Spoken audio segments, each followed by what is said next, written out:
Salut à tous, c'est encore moi, Patrick Duval.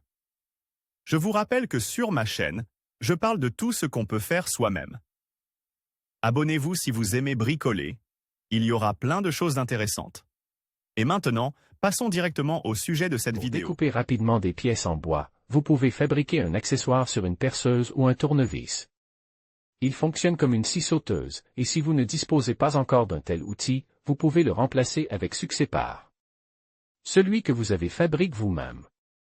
Matériel de base, écrou allonge M8, 2 pièces boulon M8 et M10, écrou M10, 2 pièces tôle d'acier, ancien roulement avec un diamètre extérieur jusqu'à 40 mm, 50 mm, ébauche en bois, pince, lime de scie sauteuse, ressort de compression, vis autotaraudeuses. Le processus de fabrication de la buse.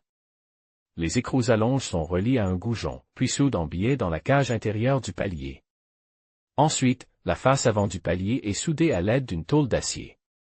La pisse est serrée dans le mandrin de la perceuse et légèrement meulée sur les bords.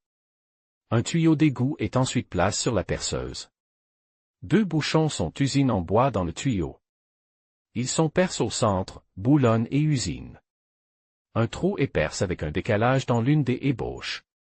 Un manchon métallique y est enfonce. Ensuite, un long boulon est inséré avec une coupe de 30 à 35 mm de profondeur à l'extrémité. Un ressort est placé sur le boulon avant l'installation. Des écrous au bord ciselés sont vissés sur le boulon à partir du code de la coupe.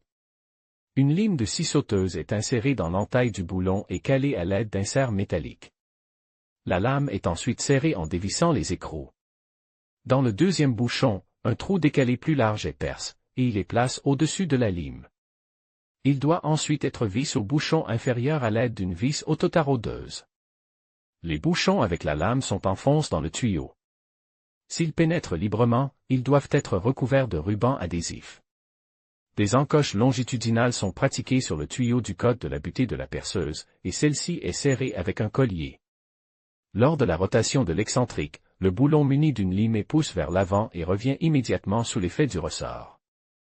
Ensuite, la semelle de guidage de la scie sauteuse est sciée dans la planche. D'un côté, une cale est découpée, son sommet est percé à l'aide d'une lime ronde. Ensuite, un boulon avec des écrous et 2 rondelles entre eux est installé entre les cornes. La semelle est vissée aux chevilles du tuyau à l'aide de vis autotaraudeuses, de sorte que la lime se trouve entre les rondelles.